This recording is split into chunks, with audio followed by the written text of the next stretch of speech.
چند دعائیں بہت ضروری ہیں جو ان لیلۃ القدر میں آپ نے کثرت سے مانگنی ہے. ایک دعا سب سے پہلے میں نے بتایا کیا مانگنی ہے؟ ہدایت. بلکہ اس سے بھی پہلے اپنے گناہوں کی مغفرت، کیونکہ گناہ دعا کی قبولیت میں آڑ بنتے ہیں. اللہ کہتے ہیں تو میری تو کچھ بھی نہیں مانتا اور اپنی مجھ سے منوا رہا ہے. میں جب تجھے آزمائش میں ڈالتا ہوں تو کچھ بھی نہیں کرتا.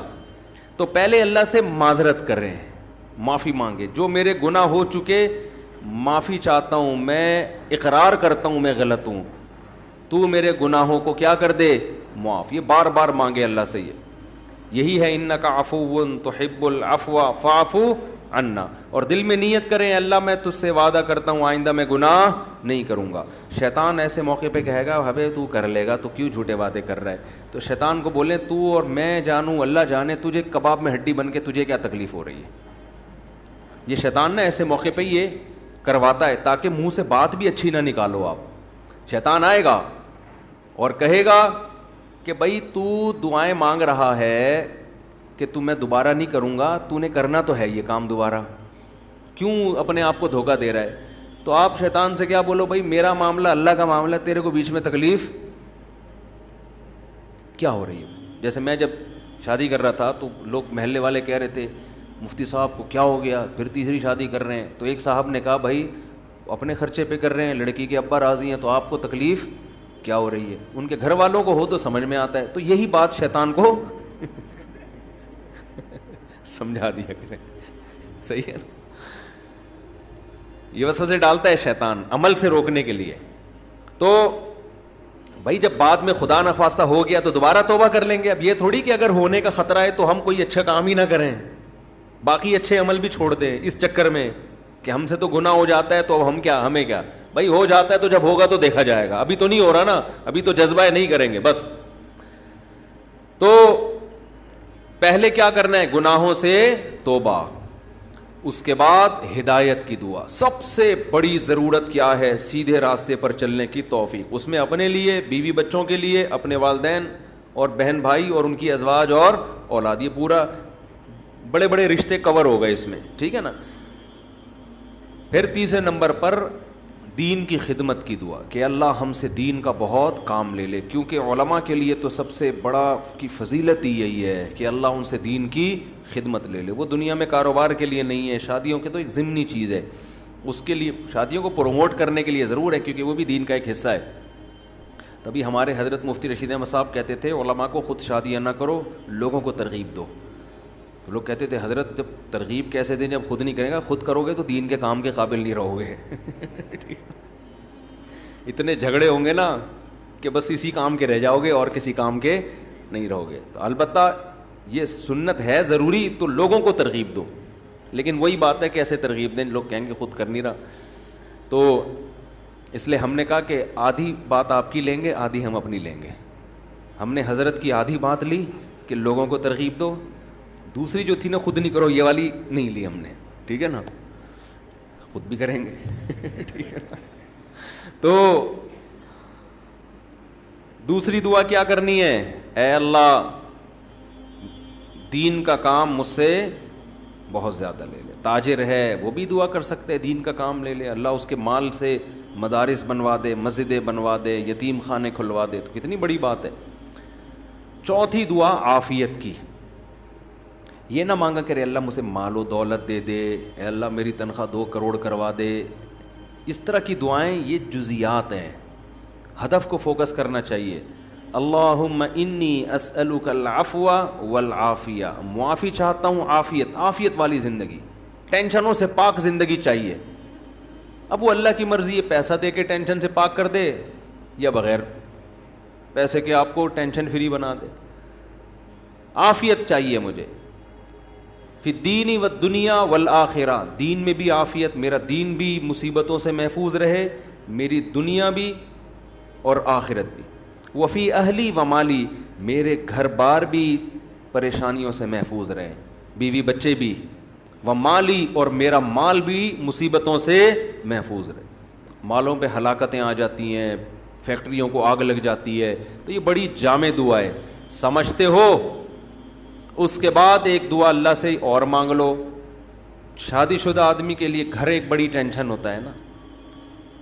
وہ کہہ سکتا ہے کہ میں اللہ سے مصیبت سے پناہ مانگ رہا ہوں, تو مصیبتیں تو میں نے گھر میں خود پالی ہوئی ہیں. شادی شدہ لوگ, بعض لوگوں کی یہ رائے ہوتی ہے, تو یوں دعا مانگو, ربنا ہب لنا من ازواجنا وذریاتنا قرۃ اعین, اے اللہ ہمیں ہماری ازواج یعنی بیویوں اور اولاد کی طرف سے آنکھوں کی ٹھنڈک. یہ دعا عورت بھی مانگ سکتی ہے, کیونکہ زوج کا لفظ بیوی پر بھی اور شوہر پر بھی. آنکھوں کی ٹھنڈک دے, ان کو ہماری آنکھوں کی ٹھنڈک بنا دے. جب ہم گھر آئیں تو خوشی ہو, میری وائف بیٹھی ہوئی ہے ماشاءاللہ, میرے بچے بیٹھے ہوئے ہیں, خوشی ہو. یہ نہ ہو کہ جب گھر آئے تو پتہ چلا بیگم میکے گئی ہوئی ہے تو خوشی سے پاگل ہو جائے آدمی, جیسے کہ آج کل ہو رہا ہے. وہ ٹک ٹاک پہ آتے تھے نا پہلے, اب تو پتہ نہیں موقع ہی نہیں ملتا دیکھنے کا. وہ ایک آدمی کا دکھایا, اس کی بیوی میکے جا رہی ہے تو وہ بڑا پریشان, نہ کہ یار جا رہی ہے, کچھ افسوس ہوا, اور ادھر منہ کر کے خوشی سے ناچ رہا ہے. ٹھیک ہے نا. تو یہ کنڈیشن نہ ہو. اے اللہ ہمارے گھر والوں کو اور اولاد کو ہمارے لیے آنکھوں کی ٹھنڈک. آنکھوں کی ٹھنڈک کا یہاں مطلب یہ ہے کہ ان کو نیک بنا دے. ان کو کیا بنا دے؟ نیک شریف شرفا, نماز روزے میں لگے ہوئے ہوں, گھر جاؤ تلاوت کا ماحول ہو, دعاؤں میں لگے ہوئے ہوں, تلاوت کر رہے ہوں. تو جس کی فطرت صحیح ہو اسے یہ عمل دیکھ کر اس کی آنکھیں کیا ہو جاتی ہیں؟ ٹھنڈی. اور اگر آپ گھر میں گئے, بیگم صاحبہ ڈرامہ دیکھ رہی ہیں, سین چل رہا ہے بڑا ٹائٹ قسم کا نا, اور بچے بھی پب جی پہ لگے ہوئے ہیں, فلمیں دیکھ رہے ہیں, میوزک سن رہے ہیں, خدا کی قسم اس سے آپ کی آنکھیں ٹھنڈی نہیں ہوں گی. میں لوگوں سے کہتا ہوں اپنی بچی کو اسکارف پہناؤ, پراپر ڈریس پہناؤ, پھر دیکھو کتنی پیاری لگے گی آپ کو. اور آپ اس اسکارف جو ہے نا, اور اسکرٹ پہنا دو, سلیو لیس کپڑے پہنا دو, آپ کو وہ آنکھوں کی ٹھنڈک نہیں لگے گی. تو گھر کا ماحول دینی ہو, طہارت کا, نماز کا, تلاوت کا, معمولات کا. تبلیغ والے کروا دیتے ہیں, اپنی عورتوں کو تبلیغ میں وقت لگواؤ گے تو گھر میں یہ معمولات شروع ہو جائیں گے. تبلیغ میں بڑی جان ہے. بڑے بڑے لوگوں کو میں نے دیکھا ہے, بیگم کنٹرول میں تھی, تبلیغ میں لے گئے, صحیح ہو گئی, وہ گھر کا ماحول بن گیا. اور گھر کا ماحول عورت سے بنتا ہے, آدمی سے نہیں بنتا. تو آنکھوں کی ٹھنڈک بنا دے. وجعلنا للمتقین اماما, یہ اسی کی تفسیر ہے. اور ہمیں پرہیزگاروں کا امام بنا. یہ مطلب نہیں کہ اگلے الیکشن میں ہم جیت جائیں. پرہیزگاروں کا امام کا مطلب امام تو ہم ہیں ہی, ہمارے ماتحتوں کو پرہیزگار کر دے, اچھے لوگوں کے سربراہ ہوں ہم. تو بیوی بچے آپ کے ماتحت ہوتے ہیں نا, تو ہمیں ان کو کیا بنا دے, تو پرہیزگار بنا دے. تو یہ دعا بھی بہت امپورٹنٹ ہے. اللہ نے نیک لوگوں کی صفات میں یہ دعا بھی بیان کی ہے کہ وہ ہم سے یوں دعا مانگتے ہیں. اور دو دعائیں اور جلدی سے بتا دوں, یہ ٹاپک نہیں تھا, لمبا ہوتا جا رہا ہے مسلسل, اس پہ میں مستقل انشاءاللہ بیان کروں گا. دو دعائیں اور لیلۃ القدر میں, اور ویسے بھی معمول بنائیں. ایک دعا یہ کہ جہنم کی آگ سے خلاصی, بار بار قرآن یہ بیان کرتا ہے, جنت کی طلب اور جہنم کی آگ سے خلاصی. قرآن بار بار کہتا ہے ہمارے نیک بندوں کے دل میں جنت کی اتنی لالچ ہے کہ راتوں کو اٹھ اٹھ کے اللہ کو پکارتے ہیں کہ اللہ ہمیں اس جنت کا وارث بنا دے, محروم نہ کرنا اس جنت سے. جن کا آخرت پر ایمان نہیں ہے نا, انہوں نے جنت کو دوسرے درجے پہ رکھا ہوا ہے. میں بھی ہو سکتا ہے جنت ہو, مل جائے تو ٹھیک ہے, اس طرح سے مانگ رہے ہوتے ہیں.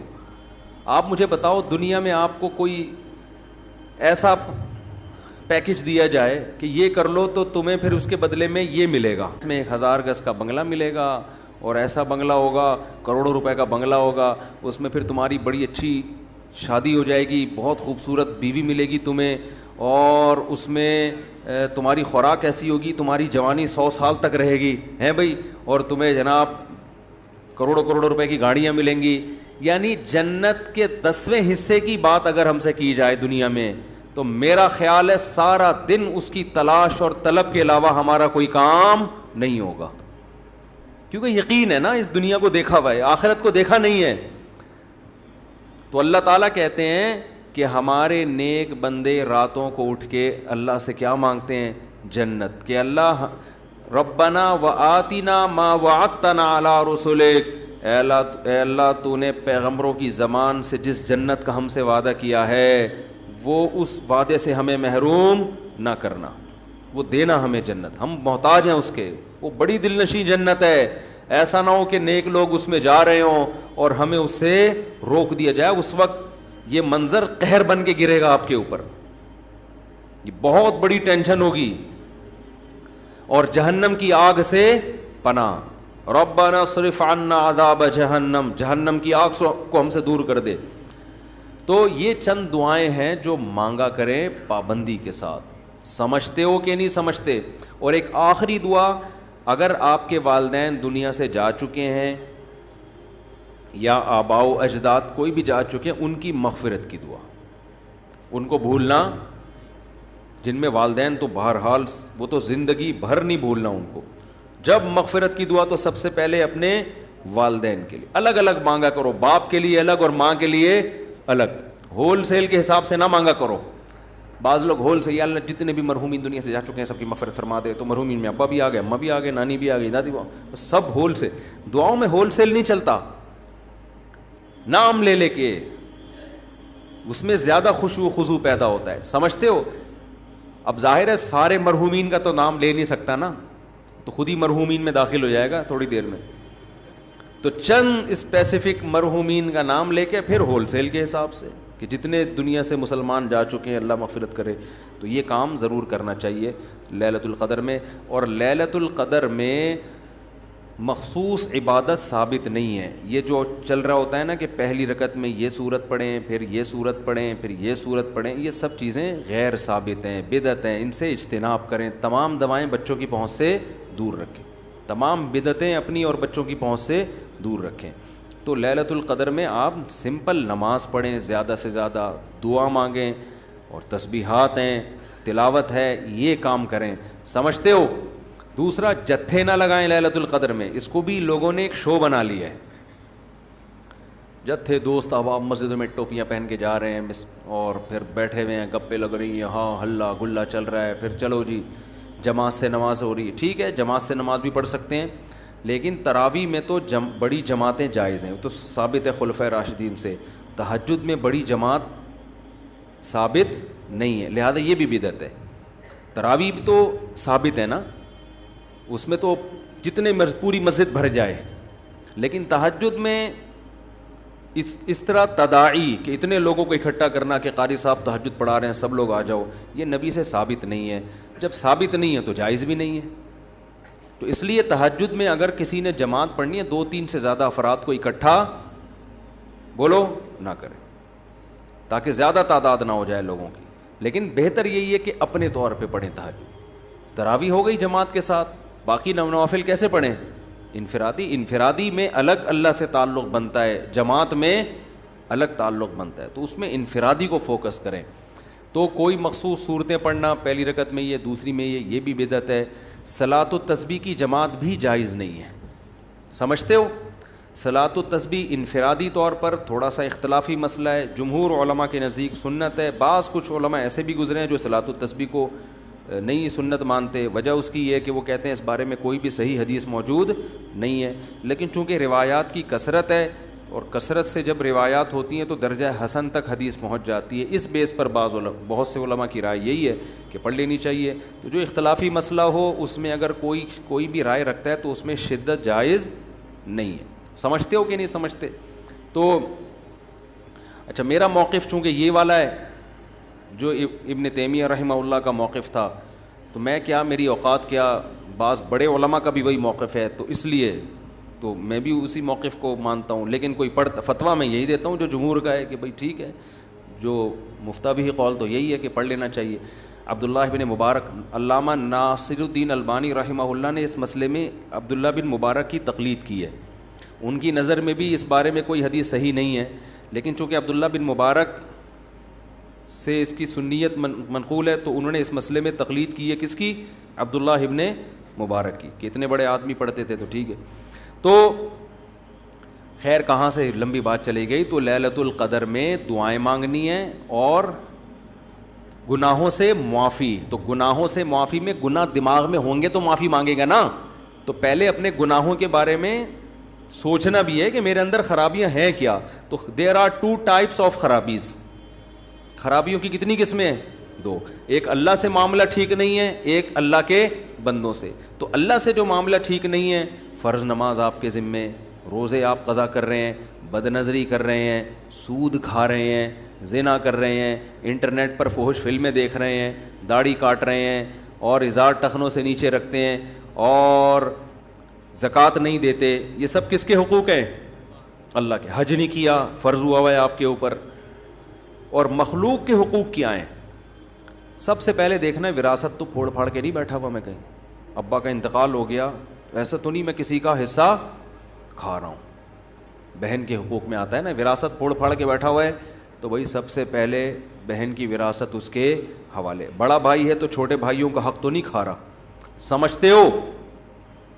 تو مخلوق میں سب سے پہلے مالی حقوق ہیں.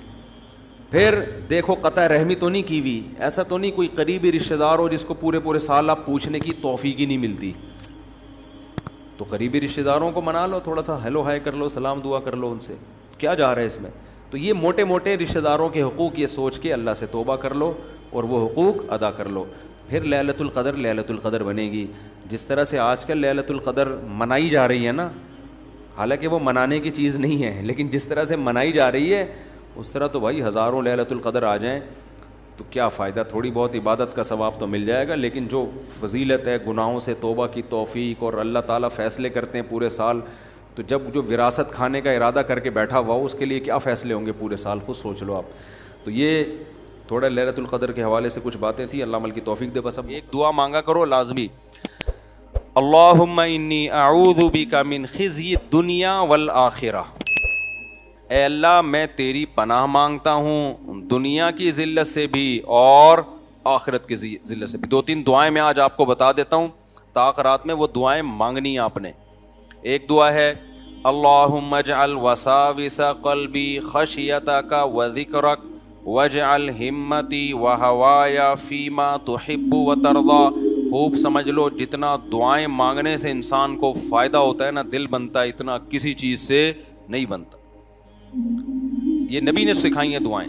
اے اللہ میرے دل کے وسوسوں کو, میرے دل میں جو خیالات آیا کریں نا, اجعل وساوس قلبی خشیتک وذکرک, وہ تیرے خوف کے خیال آیا کریں. ہر وقت تیرا خوف مجھ پر مسلط رہے اور تیری یاد مجھ پر مسلط رہے ہر وقت.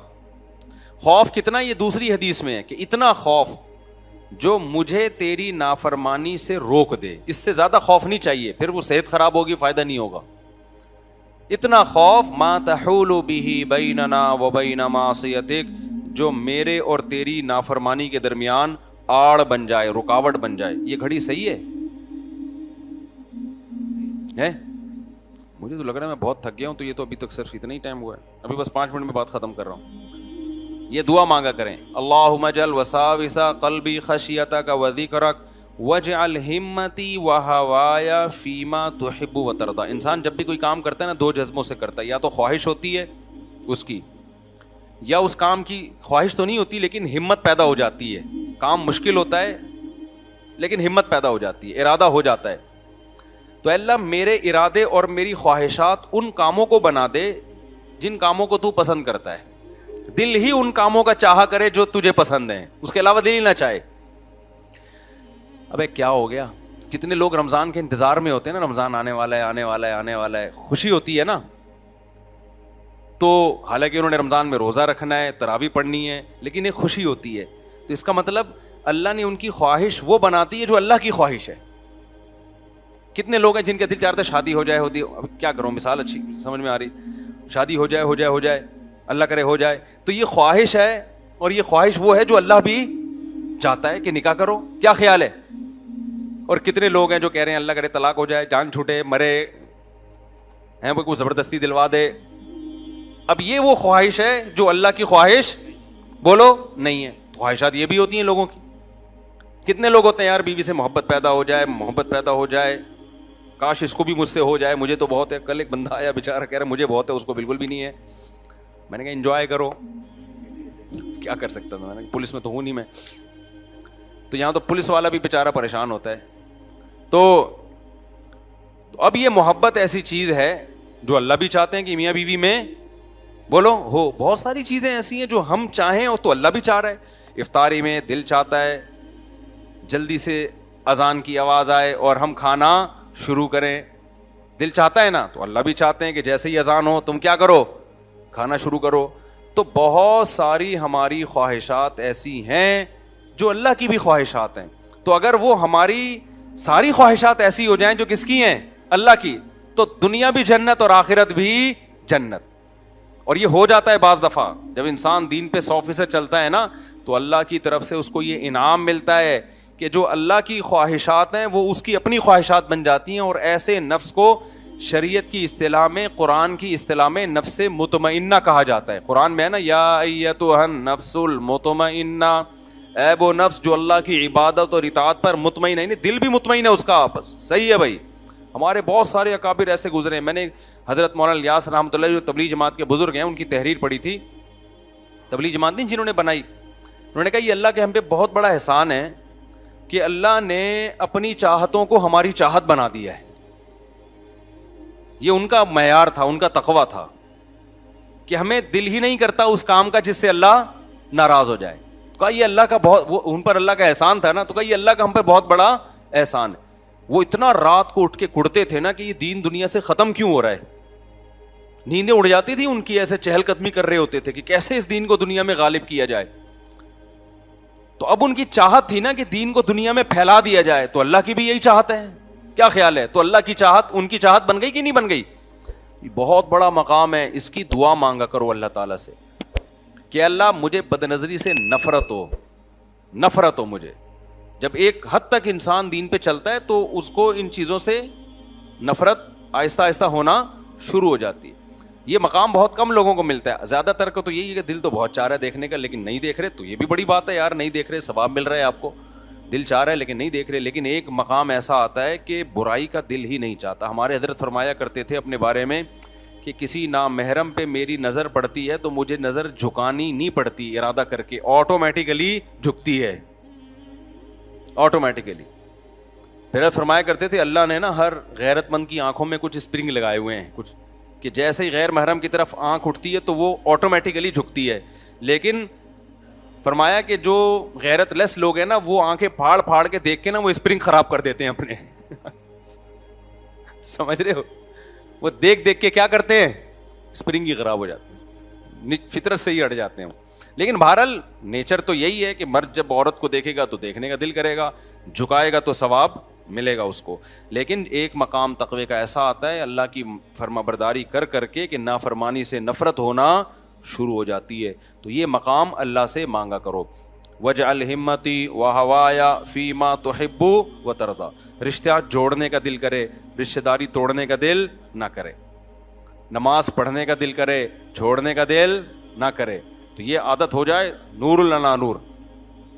اچھا دیکھو اس پہ ایک اشکال ہوتا ہے کہ حدیث میں آتا ہے جو قرآن اٹک اٹک کے پڑھتا ہے اس کو دگنا ثواب ملتا ہے. تو جب ہماری چاہتیں ہی بن جائیں گی برائی سے بچنا, تو پھر برائی چھوڑنے کا ثواب کیسے ملے گا ہمیں؟ بھائی ثواب تو اس لیے ملتا ہے نا کہ ہم اپنی خواہشات کے خلاف چلتے ہیں. تو دیکھو ثواب بالکل ایک الگ چیز ہے اور درجات کی بلندی ایک الگ چیز ہے. جو قرآن اٹک اٹک کے پڑھتا ہے, پڑھنا آتا نہیں ہے پھر بھی پڑھتا ہے, مشکل ہوتی ہے, ثواب ڈبل ملتا ہے. لیکن مقام اللہ کی نظر میں اسی کا زیادہ ہے جو قرآن کو پڑھنا جانتا ہے, اگرچہ اس کو ثواب کم مل رہا ہے کیونکہ اس کو وہ مشکل نہیں ہو رہی. تو مشکل کا جو اضافی ثواب ملتا ہے وہ نہیں مل رہا اس کو, لیکن مقام کس کا زیادہ ہے. اس کی دنیا میں مثال ایسی ہے, بعض دفعہ ایک آدمی بزنس کر کے کروڑوں روپے کما رہا ہوتا ہے لیکن گورنمنٹ کی نظر میں اس کی ویلیو نہیں ہوتی, ویلیو 22ویں گریڈ کے آفیسر کی ہوتی ہے. آئی بات سمجھ میں؟ جب کوئی عہدہ دیا جائے ہوتا ہے یا کوئی پالیسی بنائی جاتی ہے یا پروٹوکول دیا جاتا ہے تو 22ویں 21ویں گریڈ کے آفیسر کو تو دیا جائے گا, اس تاجر کو نہیں دیا جائے گا. سمجھتا ہے کہ نہیں سمجھتا؟ تو مرتبہ اللہ کے ہاں مرتبے کی ویلیو نیکیوں سے زیادہ ہے. مرتبہ کس کا زیادہ ہوگا قیامت کے دن؟ تو اسی طرح خوب سمجھ لو. تو یہ اللہ سے یہ دعا مانگا کرو کہ اللہ ہماری خواہشات کس کو بنا دے, جو تیری خواہش ہے وہ ہماری خواہش بن جائے. اس میں پھر 4 شادیاں خود بخود آ جائیں گی. آگے چلتے ہیں ہم. دوسرا نبی صلی اللہ علیہ وسلم نے بڑی پیاری دعا سکھائی ہے, وہ بھی یاد کر لو. بس ایک دعا بتا کے نا, 2 دعائیں بتا کے میں بیان ختم کرتا ہوں. اللہم اجعل حبک احب الاشیاء الی. اس دعا کو مانگنے میں بڑا مزہ آتا ہے. اے اللہ اپنی محبت کو میری نظر میں تمام محبتوں سے زیادہ محبوب بنا دے. مجھے سب سے زیادہ فکر مل جائے. باقی ساری محبتیں ختم نہیں کرنی ہیں, کم اپنی محبت سے کم رکھنا. نہیں یہی بات, یہ بھی نہیں کہا کہ تمام محبتیں اپنی محبت سے کم کر دے, یہ الفاظ بھی نہیں ہیں. بھائی بعض محبتیں ایسی ہوتی ہیں ہم نہیں چاہتے کہ کم ہو. باپ سے محبت, ماں سے محبت, بعض دوست ایسے ہوتے ہیں ہم نہیں چاہتے ان سے دوستی کم ہو. بیوی سے محبت, بچوں سے محبت, تو کم تو نہیں کرنی چاہیے نا. یہ نہیں کہا کہ اجعل حبک احب الاشیاء, جس سے جتنی بھی محبت ہوتی رہے تیری والی اس سے بھی زیادہ ہو جائے. اب کیا ہو گیا, دیکھو یہ دو آدمی ہیں, فرض کرو مجھے ان دونوں سے بڑی محبت ہے. اب ایک اسٹائل میں یہ ہے کہ میں یہ مجھ سے پوچھتا ہوں استاد جی آپ کو مجھ سے کتنی محبت ہے, تو اس سے کم ہے, کوئی تکلیف ہوگی نہیں یار, کم کا لفظ استعمال ہو رہا ہے. تو میں کیا کہوں گا آپ سے بہت زیادہ, اس سے تو آپ سے بھی زیادہ. اس میں تھوڑا اس کو تکلیف, اب پتہ نہیں ان کی محبت کا لیول کیا ہے, لیکن ایک مثال دے رہا ہوں میں, تکلیف کم ہوگی. میں نے ایک دفعہ حضرت کو ایک دعا, اپنے شیخ کو ایک پرچہ لکھ کے دیا کہ میں یہ دعا مانگتا ہوں, یا میرے لیے دعا مانگا کریں کہ اللہ جتنے بھی لوگ ہیں نا دین کی خدمت مجھ سے زیادہ کوئی نہ کرے. میں نے یہ دعا کے الفاظ لکھ کے دیے, یا کسی ہمارے دوست نے لکھ کے دیے کہ مجھ سے زیادہ دین کی خدمت کوئی نہ کر پائے, یعنی میں اتنی خدمت کروں کہ مجھ سے زیادہ کوئی نہ کرے. حضرت فرمایا یہ الفاظ یوں ہیں کہ مجھ سے زیادہ کوئی نہ کرے, یہ بھلے میں سب سے زیادہ کروں خدمت, مجھ سے زیادہ کوئی نہ کرے, میں تھوڑی کروں تو وہ اور تھوڑے سے پیچھے ہو, تو ان کو کیوں پیچھے دھکیل رہے ہو بھائی, مجھ سے زیادہ کوئی نہ کرے. تو یہ الفاظ غلط ہیں.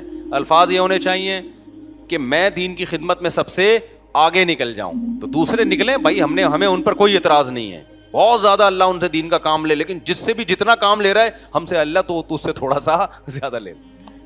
آئی بات سمجھ میں؟ تو کیسے الفاظ ہیں. تو نبی نے بھی یہ نہیں الفاظ سکھائے کہ اے اللہ ساری محبتوں کو اپنی محبت سے نیچے کر دے. نہ بھائی, بہت سی محبتیں ہمیں بڑی محبوب ہیں, ہم نہیں چاہتے وہ تھوڑا سا بھی نیچے ہوں, ٹھیک ہے نا. ہم چاہتے ہیں کہ اے اللہ سے ہم نے, نبی نے یہ دعا سکھائی کہ اے اللہ جس سے جتنی محبت ہے اپنی محبت کو اس سے اونچا رکھنا. آگے الفاظ یہ بھی ہیں وَاجْعَلْ خَوْفَكَ أَخْوَفَ الْأَشْيَاءِ إِلَيَّ, اپنے خوف کو تمام خوفوں سے اونچا رکھنا. بہت سے لوگوں کے خوف ہے ہمیں, اور وہ ضروری بھی ہماری صحت کے لیے, نہیں ہوں گے تو پتہ نہیں کیا کر بیٹھیں گے ہم. یہ جو لوگ کہتے ہیں نا بیگم سے ڈرتا ہوں, یہ شکر کرو ڈرتے ہو, ورنہ حقوق تمہارا باپ بھی ادا نہیں کرتا, اس کے آخرت میں لٹکے ہوئے ہوتے. کچھ اللہ کی خوف سے حقوق ہوتے ہیں, کچھ سالوں کے خوف سے حقوق ہوتے ہیں. ہو تو جاتے ہیں نا, گناہ سے تو بچ جاتے ہو. تو اللہ جس کا بھی جتنا خوف ہے, تیرا خوف ان تمام خوفوں پہ غالب رہے. کیا مطلب؟ کسی کے خوف میں آ کے تیری نافرمانی نہ کر بیٹھوں میں کہ اس سے ڈر رہا ہوں تو اس سے ڈرنا چھوڑ دوں, نہ یہ نہ ہو. وَاجْعَلْ خَوْفَكَ أَخْوَفَ الْأَشْيَاءِ إِلَيَّ وَاقْطَعْ عَنِّي حَاجَاتِ الدُّنْيَا بِالشَّوْقِ إِلَىٰ لِقَائِكَ. لوگوں کو جو دنیا کی حاجتیں پوری کرنے کا شوق ہوتا ہے جو موت تک ختم ہی نہیں ہوتا, کیونکہ حاجتیں تو کبھی ختم نہیں ہوتی, تو ایسا شوق اپنی ملاقات کا ڈال دے میرے دل میں کہ میری سب سے بڑی حاجت کیا بن جائے, تجھ سے ملاقات, اور اس کی وجہ سے یہ ساری حاجتیں ختم, کہ پوری ہو جائیں ٹھیک ہے, نہیں ہو بھاڑ میں جائیں یار, ایسی کی تیسی. دوسری شادی ہو گئی ٹھیک ہے, نہیں ہو بھاڑ میں جائے یار, اللہ راضی ہے یا نہیں ہے. تیسری شادی ہو گئی ٹھیک ہے, نہیں ہو تو بھاڑ میں جائے, ایسی کی تیسی, اللہ راضی ہے نہیں. چوتھی ہو جائے ٹھیک ہے بھائی اچھی بات ہے, نہیں ہو تو بھاڑ میں جائے یار, اللہ راضی. اس کے بعد چوتھی ہو گئی, اب پانچویں صبر کریں گے یار, کوئی مسئلہ نہیں ہے. اسلام نے جو پابندی لگا دی کہ صرف 4 رکھ سکتے ہو, اس کے بعد الاؤ نہیں ہے, چلو اب اس صبر کا کڑوا گھونٹ کس کے لیے پیئیں گے, اللہ کے لیے پیئیں. پتہ نہیں آپ لوگ کو, مجھے اصل میں اب کیا سمجھاؤں میں آپ لوگ کو, پالنے والے لوگوں کو, بچے ہو یار, آپ لوگ کے سامنے میں بڑوں والی باتیں شروع کر دیتا ہوں, معذرت چاہتا ہوں, میں دوبارہ اسی پہ آ جاتا ہوں, کنواروں کی بات کر رہا ہوں میں, ٹھیک ہے نا. تو ساری حاجتیں کیا بن جائیں, اے اللہ تجھ سے ملاقات کا شوق اور تیری رضا کا جذبہ اتنا غالب آ جائے کہ یہ دنیا کی حاجتوں کے انڈے بچے میرے سامنے, ان کی کوئی ویلیو نہ رہے. وقت عنی حاجات الدنیا بالشوق الی لقائک, آگے بڑی ہی مزیدار دعا ہے. وَإِذَا أَقْرَرْتَ أَعْيُنَ أَهْلِ الدُّنْيَا مِن دُنْيَاهُمْ فَأَقْرِرْ عَيْنِي مِنْ عِبَادَتِكَ. اے اللہ دنیا داروں کی آنکھیں دنیا سے ٹھنڈی ہوتی ہیں, آج میں نے فلاں گاڑی خریدی, آج میں نے یہ والے کھانا کھایا, آج میں نے یہ کیا, آج میری تنخواہ ڈبل ہو گئی. ٹھیک ہے بھائی, ہوتی ہیں, یہ نیچرل ہے. لیکن میری آنکھیں جب دنیا داروں کی آنکھیں دنیا سے ٹھنڈی ہو رہی ہوں تو میری لذت تو عبادت میں پیدا کر دے. یہ نہیں کہا جا رہا کہ مجھے یہ دنیا نہ دے. آنکھیں ٹھنڈی ہونا کسے کہتے ہیں؟ بہترین لذت, بہترین لذت. یہ تو نیچرل ہے نا, آپ کے پاس اچھی گاڑی آ گئی, اچھا گھر آ گیا, انسان کو خوشی ہوتی ہے. اس خوشی کو آگ لگانے کا حکم نہیں دیا جا رہا اس دعا میں. ہو خوشی, آنکھیں ٹھنڈی ہونا بہت بڑی خوشیوں کو کہتے ہیں. بہت بڑی خوشی کس میں ہو؟ جب تیرے ساتھ میں رات کو مصلی پہ کھڑا ہو کر نماز پڑھوں, سجدہ کروں, دعائیں مانگوں, اس میں وہ لذت ملے جو دنیا داروں کو بنگلوں میں اور جائیدادوں میں مل رہی ہوتی ہیں لذتیں. اور یہ ہمارے بڑے بڑے علماء سے یہ ثابت ہے. حضرت پیر عبد القادر جیلانی رحمۃ اللہ علیہ کا مشہور واقعہ ہے نا, کسی نے بادشاہ نے کہہ دیا کہ میں یہ دینا چاہتا ہوں, آپ کو یہ دینا چاہتا ہوں. انہوں نے کہا بھائی میں رات کو اللہ کے سامنے اٹھ کے جو اللہ سے باتیں کرنے میں جو مجھے لذت محسوس ہوئی ہے نا, وہ خالق کائنات کے سامنے کھڑے ہوئے ہیں نا, ساری کائنات کو چلانے والا بادشاہ, اس سے جب سے تعلقات بحال ہوئے تو مجھے یہ جو اپنی گدڑیا ہے نا, یہ جو گڈری, یہ کیا کہتے ہیں اس کو, بوری جو ہوتی ہے, مجھے یہ تیرے, ہاں انہوں نے تو یہ الفاظ کہے تھے کہ اس کے بعد بھی اگر مجھے میرے دل میں تیری سلطنت کی کوئی لالچ ہو تو اللہ کرے میرا منہ ایسا کالا ہو جائے جیسے تیرا تاج کالا ہے. یعنی اس کو میں 2 ٹکے کا نہیں سمجھتا. سمجھتے ہو کہ نہیں سمجھتے ہو؟ تو یہ نہیں کہا جا رہا کہ یہ چیزیں 2 ٹکے کی ہیں. یہ مقابلے میں کہ اللہ کی محبت اور اللہ کے سامنے کھڑے ہونے کی لذت, اس کے مقابلے میں 2 ٹکے کی ہیں. بہرحال کیونکہ ٹکے ٹکے کے لوگ نا مجھ پہ اعتراض شروع کر دیتے ہیں, ادھر بیان تو اللہ کی محبت پہ کر رہے اور ادھر نہاریاں پھوڑی جا رہی ہیں. تو ٹکے ٹکے کے لوگوں کو میں بتانا چاہ رہا ہوں کہ یہ جو 2 ٹکے کی مثال دی گئی ہے, یہ اللہ کی محبت کے مقابلے میں دی گئی ہے. اللہ کے محبت کے مقابلے میں میرے بھائی نلی نہاری اور جاوید نہاری کیا ہے؟ واقعی 2 ٹکے کی نہیں ہے. تو ٹکے ٹکے کے لوگوں کمنٹس کر رہے ہوتے ہیں, ان کو سمجھانا پڑتا ہے. اچھا آگے چلتے ہیں. وقت آنی حاجاتی دنیا بالشوق الی لقائک واذا اخررت اعین اہل دنیا من دنیاہم فاخرج عینی من عبادتک. اور ایک آخری دعا, بس اردو میں یاد کر لو اس کو, بے شک عربی میں نہیں. اللہم اقسم لنا من خشیتک ما تحول به بیننا وبین معصیتک. اے اللہ اپنا اتنا خوف دے دے کہ جو میرے اور تیری نافرمانی کے درمیان دیوار بن جائے. دل چاہے بھی گناہ کی طرف جانے کا, تیرا خوف مجھے اس گناہ سے روک لے. اس سے زیادہ نہیں, کیونکہ فائدہ نہیں اس سے زیادہ خوف کا. بعض صوفی ہوتے ہیں نا, ہر وقت ڈر ڈر کے ہڈیوں کا ڈھانچہ بنے ہوئے, کسی کام کے نہیں ہوتے, وہ کوئی کام کے رہتے ہی نہیں نا, سوسائٹی پہ بوجھ بن جاتے ہیں. تو بوجھ تھوڑی بننا ہے ہم نے, ایک اچھی ہنسی خوشی والی زندگی گزارنی ہے. لیکن خوف اتنا ہو کہ یہ خوشیاں اتنے زیادہ فری نہ ہو جائیں کہ برائیوں کی طرف جانا شروع کر دیں. ایسی لائف نہیں چاہیے ہمیں. آگے اقسم لنا من خشیتک ما تحول به بیننا وبین معصیتک ومن طاعتک ما تبلغنا به جنتک. اپنی اطاعت کا اتنا جذبہ جو جنت تک پہنچا دے. جو کہاں تک پہنچا دے؟ اس میں بھی یہ نہیں کہ کوئی بہت ہی کوئی خلائی مخلوق بن جائے. حضرت جی اتنے پہنچے ہوئے, ایسے پہنچے ہوئے ہوتے ہیں نا حضرت جی, اتنے پہنچ جاتے ہیں کہ اس دنیا میں سروائیو کرنے کے قابل رہتے ہی نہیں ہے, بہت ہی کچھ خلائی مخلوق بن جاتے ہیں. تو بھائی اے اللہ اتنی اطاعت, کیونکہ اس دنیا میں بھی تو رہنا ہے نا. زیادہ ہی کچھ صوفی بن گئے عجیب سے تو پھر ادھر کا کسی کام کا نہیں رہتا آدمی. ایک صحابی کی شادی ہوئی نا, تو دلہن بیٹھی بھی ہے, وہ دلہن کمرے میں آئی اور مصلی پہ نیت باندھ کے کھڑے ہو گئے. دلہن دیکھ رہی ہے بھائی, نہ میرے سے بات کر رہے ہیں نہ بیٹھ رہے ہیں. ان کے دل میں اللہ کی محبت اتنی, ان کو دلہن سے زیادہ اللہ کی طرف رغبت. پوری رات تہجد میں گزار دی. دلہن نے کہا چلو صبح بیٹھیں گے, صبح روزہ, سحری میں روزے کی نیت. چند دن گزر گئے, پوری رات تہجد, سارا کیا یار تقویٰ بہرحال خاندانی تھا یا نہیں تھا. یہ نہیں کہ کوئی بیماری تھی ان کو, اللہ کا خوف, اللہ کی محبت. تو ان کی زوجہ نے جا کے نبی سے شکایت کی کہ یا رسول اللہ ان کو ہم میں کوئی رغبت نہیں. پھر آپ نے ان کو بلا کے پوچھا کیا مسئلہ ہے, تو انہوں نے بتایا کہ بس اللہ کی عبادت میں, آخرت میں. تو پھر آپ نے فرمایا تم پہ تمہاری زوجہ کا بھی حق ہے, اپنی جان کا بھی حق ہے, اس طرح صحت بھی خراب ہو جائے گی. پھر صحابی کو کی طبیعت میں اعتدال پیدا ہوا. لیکن اس سے بہرحال صحابہ کے تقوی کا معیار کا پتہ چلتا ہے. یہ پتہ چلتا ہے کہ کس قدر. ایک تابعی تھے نا, ان کا میں نے واقعہ سنا, بھی نام بھول گیا ان کا. ان کے جب شادی ہوئی نا تو دلہن کا کمرہ سجایا گیا. پہلے یہ ہمیشہ سے سجتا آ رہا ہے. بعض لوگ کچھ زیادہ مسالہ لگ جاتا ہے, سادگی سے شادی کر رہے ہیں, کنٹینر میں رخصتی ہو رہی ہے بالکل نا, یعنی کنٹینر ٹائپ کا کمرہ کہ جتنا پھول لگانے ہیں نا وہ. ابے اتنا ایسا بھی نہیں ہے بھائی. جب ایک شادی ہو رہی ہے تو کپڑے تو اچھے پہنو. تو سادگی کا مفہوم نا کچھ الٹا ہی لے لیا لوگوں نے. میرے پاس یہاں دولہے آئے ہوئے ہوتے ہیں نا, میں گواہ کو دولہا سمجھ رہا ہوتا ہوں, جو دولہا ہوتا ہے وہ ایسے کپڑوں میں بیٹھا ہوتا ہے. بھائی تیری شادی ہو رہی ہے, تو کچھ تو اچھے کپڑے پہن کے آ جاتا آج.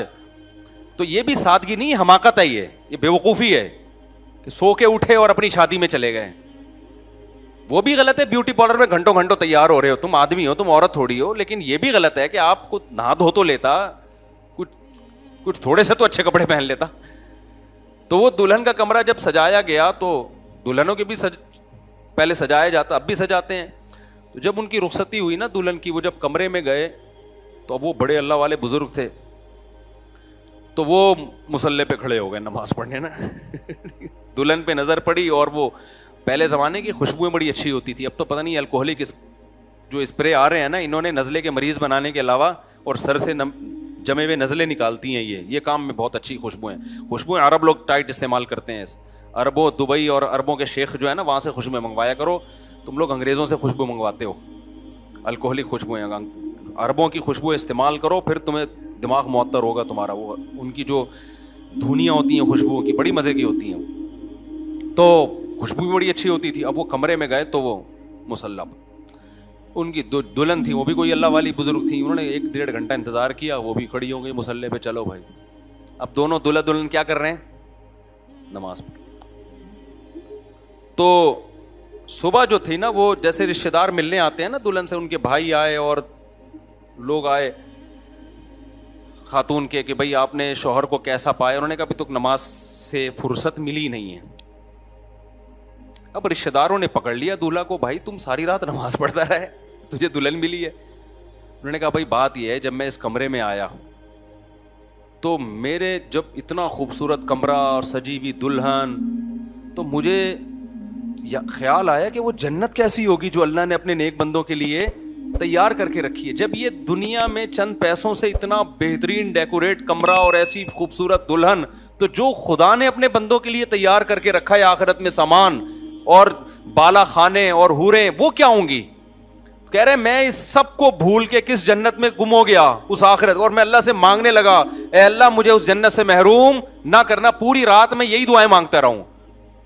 بعض دفعہ کوئی چیز دیکھتا ہے نا انسان, تو اس کا آخرت کا استحضار ہوتا ہے.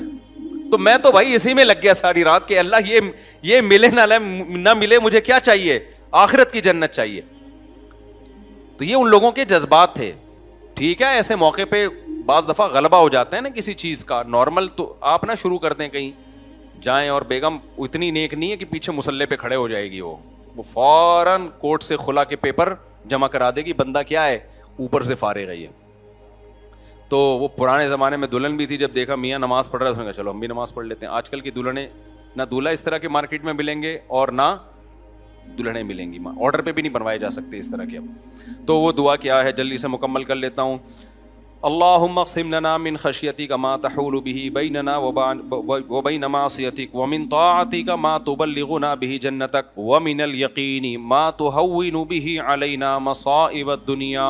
اے اللہ تقدیر پر ایسا یقین نصیب کر دے اور اپنے وعدوں پر کہ دنیا کی مصیبتیں ہلکی لگنے لگیں. جب کوئی مصیبت آئے تو فوراً دماغ میں یہ جائے کہ یہ مصیبت میرے مقدر میں تھی اور اس کا تو مجھے اجر دے گا. یہ یقین اس مصیبت کو مصیبت نہ رہنے دے, ٹینشن ہی ختم ہو جائے. اس میں یہ بتا دیا کہ ٹینشن صرف اسی نیت سے, اسی جذبے سے ختم ہوتی ہے. ٹینشن کی گولیوں سے ختم نہیں ہوتی. وہ وقتی طور پہ فائدہ دیتی ہیں, جب تک یہ جذبہ نہیں ہوگا بھائی جو مصیبت پہنچنی تھی وہ پہنچنی تھی, اور دینے والا کون ہے, اللہ, وہ اس کا نعمت بدل دے گا مجھے. اے اللہ ایسا یقین دے دے جس سے یہ مصیبتیں میرے لیے ہلکی ہو جائیں. وَمِنَ الْيَقِينِ مَا تُهَوِّنُ بِهِ عَلَيْنَا مَصَائِبَ الدُّنْيَا وَمَتِّعْنَا بِأَسْمَاعِنَا وَأَبْصَارِنَا وَجَمِيعَ قُوَّاتِنَا أَبَدًا مَا أَبْقَيْتَنَا. اب سوال پیدا ہوتا ہے بھائی یہ تو ساری چیزیں آخرت کے لیے مانگ رہا ہے, کچھ دنیا کے لیے بھی مانگ لے. تو اے اللہ دنیا کے لیے یہ مانگتا ہوں کہ جو تو نے مجھے صلاحیتیں دی, آنکھ, ناک, کان, دیکھنے کی صلاحیت, چکھنے کی صلاحیت, سننے کی صلاحیت, یہ تمام کی تمام صلاحیتیں موت تک برقرار رکھنا، معذوری نہ ہو مجھے، آنکھ سے دیکھتا رہوں، کانوں سے سنتا رہوں، دانتوں سے چباتا رہوں، اور ان نعمتوں کو میرے لیے آخرت میں بھی ذخیرہ بنا دے. سمجھ میں آ رہی بات؟ وہ چیز دیکھوں جس کے دیکھنے سے ثواب ملے، وہ چیز سنوں جس کے سننے سے ثواب ملے، وہ کھاؤں جس کے کھانے سے ثواب ملے. نتیجہ کیا نکلے گا؟ دنیا میں بھی مزے، اور وہ مزے آخرت میں بھی ترقی کا ذریعہ بن جائیں گے. وَاجْعَلْهُ الْوَارِثَ مِنَّا وَاجْعَلْ ثَأْرَنَا عَلَىٰ مَنْ ظَلَمَنَا وَانصُرْنَا عَلَىٰ مَنْ عَادَانَا. اور جو بھی ہمارے اوپر ظلم اور زیادتی کرے، ہمارے حکمرانوں میں سے، ہمارے بڑوں میں سے، دفتروں میں ہوتا ہے کوئی زیادتی کر رہا ہوتا ہے، تو اے اللہ اس کے خلاف تو ہماری مدد کر، تو خود اس سے انتقام لے. کیونکہ سب کچھ صحیح چل رہا ہوتا ہے، کوئی دوسرا آپ کے معاملات خراب کرنا شروع کر دیتا ہے. وَاجْعَلْ ثَأْرَنَا عَلَىٰ مَنْ ظَلَمَنَا وَانصُرْنَا عَلَىٰ مَنْ عَادَانَا وَلَا تَجْعَلْ مُصِيبَتَنَا فِي دِينِنَا وَلَا تَجْعَلِ الدُّنْيَا أَكْبَرَ هَمِّنَا. اور اے اللہ دنیا کو میری بہت بڑی فکر نہ بنا دے، سب سے بڑی فکر آخرت بنے، دنیا کی فکر اس سے چھوٹی رہے. تو یہ بہت زبردست دعا ہے. یہ دعائیں دیکھو، مناجات مقبولہ کے نام سے ایک کتاب آتی ہے، حضرت مولانا اشرف علی تھانوی رحمہ اللہ نے لکھی ہے. اس میں نا پورے ہفتے کی دعائیں ہیں، ایک ہفتے، پورے ہفتے پہ ڈیوائیڈ ہوئی ہوئی ہیں کہ ہفتے کو یہ، اتوار کو یہ، پیر کو یہ، منگل کو یہ، بدھ کو یہ، جمعرات کو یہ، جمعے کو یہ. اس جمعے کے بعد بھی کچھ دعائیں وہ آپ کٹ کر دیں، وہ ان کی نہیں ہے، وہ لوگوں نے ایڈ کر دی ہیں اس میں. تو وہ 7 دنوں کی دعائیں جو انہوں نے لکھی ہیں نا، وہ اس لیے لکھی ہیں کہ قرآن و سنت میں جہاں جہاں بھی دعائیں ملیں انہوں نے ایک کتاب میں جمع کر دیا. اب وہ بہت ساری دعائیں بن گئی ہیں، تو ان دعاؤں کا پڑھنا ڈیلی بڑا مشکل کام ہے. تو اس کو 7 دنوں پہ ڈیوائڈ کر دیا کہ ہفتے میں یہ مانگ لیں، اتوار میں یہ مانگ لیں، پیر میں تو برابر اس میں. اس کا فائدہ یہ ہوگا کہ شروع میں آپ کو وہ دعائیں پڑھنا مشکل لگے گا، اس کے بعد جب 1 سال تک آپ پڑھتے رہیں گے نا، وہ آپ کو خود بخود رٹ جائیں گی. اور وہ ترجمے والی لیں تو دعاؤں کا ترجمہ بھی یاد ہوتا رہے گا. اس سے ہوگا یہ کہ آپ کے پاس مانگنے کے لیے نا الفاظ کا بہت بڑا ذخیرہ آپ کے پاس آ جائے گا. آج لوگ ہاتھ اٹھا کے دعا مانگتے ہیں، ان کو پتہ ہی نہیں کہ مانگنا کیا ہے. ہم 2-4 چیزیں مانگنے کے بعد دعا کے الفاظ ختم ہو جاتے ہیں. تو وہ مناجات، بلکہ واسطے کے ذمہ لگائیں. واسطے کہاں ہیں؟ یہ مناجات مقبولہ نا یہاں لا کے رکھو، اور بغیر پروفٹ کے ان کو بیچو، فری میں نہیں دینا کسی کو.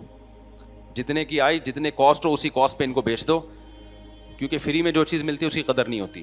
اور میں نے بتایا جمعے کی دعائیں جہاں ختم ہو رہی ہیں نا، اس کے بعد بھی بہت کچھ ہے، تو اس کو چھوڑ دیں. صرف آپ نے کیا کرنا ہے، ہفتہ اتوار، پیر، منگل، بدھ، جمعرات، جمعے تک کی دعائیں اس کو روزانہ، ہفتے والے ہفتے، پھر اتوار. کوئی شرعی یہ نہیں ہے کہ کوئی مجھ پہ فتویٰ دے دے کہ یہ پیر، یہ ثابت کرو کہ یہ دعا پیر کو مانگنی ہے. بھائی پیر والی آپ ہفتے کو مانگ لو. وہ ڈیوائڈ انہوں نے آسانی کے لیے کیا ہے کہ 7 دنوں میں جب آپ ڈیوائڈ کر لیں گے تو روزانہ دعا بھی ہو جائے گی، اور آسانی سے قرآن و سنت کی تقریباً جتنی دعائیں ہیں وہ تقریباً اس میں آ گئی ہیں. تو شروع میں مشکل ہوگی، میں نے بتایا جب پڑھتے رہیں گے، مانگتے رہیں گے، آہستہ آہستہ وہ الفاظ آپ کی زبان پہ چڑھ جائیں گے، آپ کو یاد ہو جائیں گے. اللہ تعالیٰ سمجھنے کی، عمل کی توفیق